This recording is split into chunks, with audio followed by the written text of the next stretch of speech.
Hey everybody, and welcome to another Journal with Me video. In today's video, I am working on my July pages in my personal journal. So if you've been watching for a while, you know that every month I challenge myself to use supplies that maybe are challenging for me to use, are hard to use, or present some type of challenge. Like it has to actually be a challenge. I've done it every month this year, and I've really enjoyed the process of that. And in the month of July, I challenged myself to use a red, white, and blue theme with an airmail, postally, labely vibe, using all the things that I absolutely love and hoard and have a really hard time using. And it has been a challenge, one that I love. I love the result, but it's challenging because for some reason it still hurts when I rip these things, when I glue them down, because a lot of these things I only have one of, and so it definitely hurts still. But I'm doing it all the same, and it has been really fun. So I hope that you are enjoying these videos. I do apologize how weird everything is kind of framed right now. I wanted to give you a better look at the supplies I'm looking at and pulling from. And then later on in the video, I do sort of center things a little bit better. So I hope that you don't mind. You can still technically see everything that's happening, but maybe just not right in your center of focus. So I am going to start answering some questions that came in, and I will be doing this for the foreseeable future because I love answering your questions. If you have any questions, always leave them down below. I love this. So let's get started. One question here is, what time do you do your journaling on the day or week? Do you do a little every day or just maybe once or twice a week? Full disclaimer.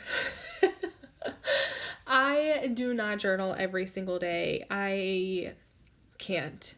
I have way too much going on in my life right now, and the free time that I do have, typically during nap time, I am filming, writing letters, cleaning my desk, watching bad TV, escaping my children, cleaning the house.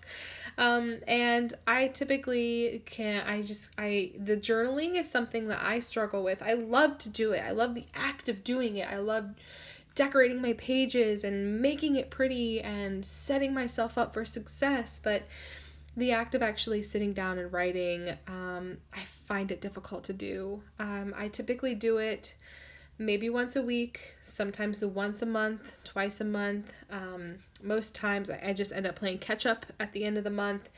But the good thing about what I do is that I do keep a dirty planner where I write the small, silly things down that happen every day, so that when I do have the time to write in more detail, I have a journal or like a dirty notebook that I can flip back through to see what happened and what I'd like to write about in more detail. So that's something that I do every day or every other day. And that's a system that works for me. But yeah, so full disclaimer there. I just don't have the time. Another question is, how do I keep all of my stationery items on my desk? Do I arrange items from different and how I arrange items from different subscriptions? That's a really good question.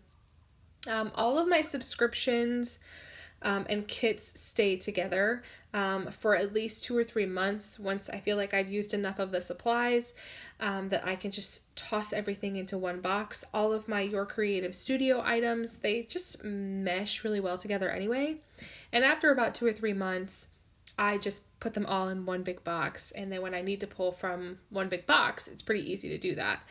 But I typically keep things together in the original box on my shelf for a little while, and then I combine everything. Or I slowly start to put things away in my main storage area, which if you have seen my office tour, nothing really has changed about that a whole lot. I mean, looking around, and I have a little bit more storage, but honestly, it's all the same. I will consider doing another office tour maybe in the next month or so, but though that video is really hard to film for me because I have to have a completely empty house where no one's going to be heard in the background. I have to have it perfectly cleaned and tidy, and we'll think about it. But yeah, I just have lots of storage. I have several things on my desk that help with storage. And that's just how I do it. I will share it eventually, but yeah, nothing real great about that. I have some shelves from IKEA that sit under my desk that hold a lot of my things, and then I've got some stuff on top of my desk and just all the things. Vani asked when I started making journals for my kids, and do I do it for all of their years or just the first year? That's a really good question. I love this question. I did Project Life for my first two children's lives, basically from the beginning, for the first 4 years of. So I did it 4 years in a row, starting with Hunter. Maybe 5. I don't remember. But in 2015, I moved on to journals and started doing the Traveler's Notebook thing, and that has been how I document them now. I typically, with the babies, I have pretty much continued journaling for the first year and on and forward. I just love to document. Maybe I don't do it in the same way every single time or in the same amount of depth, but I have documented my children's lives from the beginning in various different forms. It seems to me Project Life was amazing for photos, and I wish I had the time and energy to edit and print and craft with Project Life still. I know that it can be as simple as just printing photos and writing details out on the cards, but I am not built that way. So I wish I could get back into like the photo part of it. I just don't have the time for it right now. I do take lots of photos, but I just don't print them off anymore. The cost was extreme and the organization was just too much. So I just write everything down now, and I hope that's enough because I don't have anything from my childhood like this. A journal, or I have a box of pictures, and my mom tells me all the time that I'm super lucky and most kids don't have as many pictures as I do of their childhood, because my mom was a photographer with the Navy, and so she always had a camera around. She was always taking pictures of me, and the sum of my childhood can fit in a shoebox. So the fact that I am journaling and taking pictures of my children is a huge leap from what I have from my childhood. So, and that's why I do it, because I hated that. It became a very real thing for me when my parents had a house fire and their house burned down about a year before Hunter was born, and we were going through all their things, and mom was giving me all of my things from my childhood, and like there was just, first of all, there was nothing left from the fire and the water damage, but what I did eventually come home with that didn't smell like smoke, which basically was nothing, but I just wanted more. And so I made that a reality for my children, and I hope that they will come to appreciate it one day. We'll see. Remains to be told, but I enjoy it, so that's all that matters. Let's see. Oh, this is a really good question. How do I find time to craft and journal so often between 3 children and school runs, extra classes, and sports, blah, blah, blah, blah, blah? Mom, I hear you. I hear you. I have 4 children, if you are new here. And I film 2 or 3 times a week and upload at least 3 times a week now. This past month, it's been 3 times a week. And my children are not in school right now, so they're always here. They're always making noise. They always need me. They need to eat like 16 meals a day and 45 snacks. And they need every single cup out of the pantry that they like own. I swear I wash cups all day long. Anyway, moving on.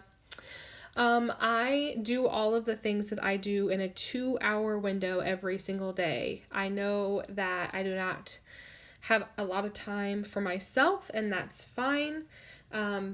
But that's how I do what I do. When my kids are in school, that it's the same, because I have 2 babies, a 2-year-old and a 1-year-old. I take advantage of their nap time, and that's how I do the things that I do. Sometimes I work on the weekends. I come in here when, my husband is keeping the kids occupied and busy, but honestly, that happens 4% of the time because the weekends are for my family. The evenings are for my family.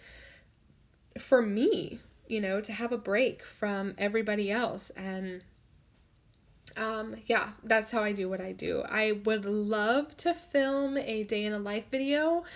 I've been contemplating it for about a week now and trying to think of a way that I could do it that makes sense, and that won't be totally annoying, because screaming babies, screaming kids, hangry everybody. But I still think it would be fun. Like, even if it was just like a day in the life of what I do during nap time in the office, I still think that would be just as interesting. But we'll see. I have to first delete a lot of pictures and videos off my cell phone so that I can use my cell phone as a filming device as well, instead of just using my iPad, and maybe see what we come up with. Let me know if you're interested in that, because if the interest is low, I'm not going to torture myself with that. But I hope that answers your question. I am super honest and raw, you guys. I do not filter myself very much. You guys know how I feel about most things, and I am a struggling mom. My husband works 10 hours a day, and it's just me and these 4 kids. It's been extremely hard this year since they did not go back to school in March, and it's just been up to me to educate them and to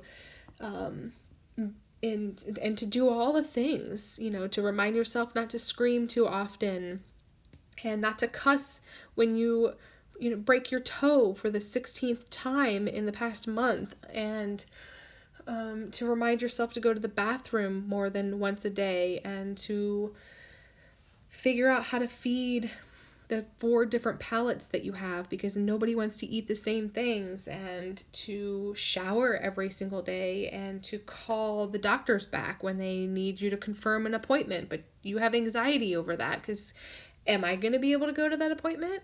Do I really want to take 4 children into a 6x6 room with a double stroller and listen to everybody scream and see pacifiers get thrown all over the place? Anyway, I digress. I'm bringing it in closer, which means the video is over. I will talk more about the mom life in another video. I hope that you have enjoyed this video, and that my rambling wasn't too annoying. So I will catch you later. Thank you so much for hanging out with me, and I hope you have a great day.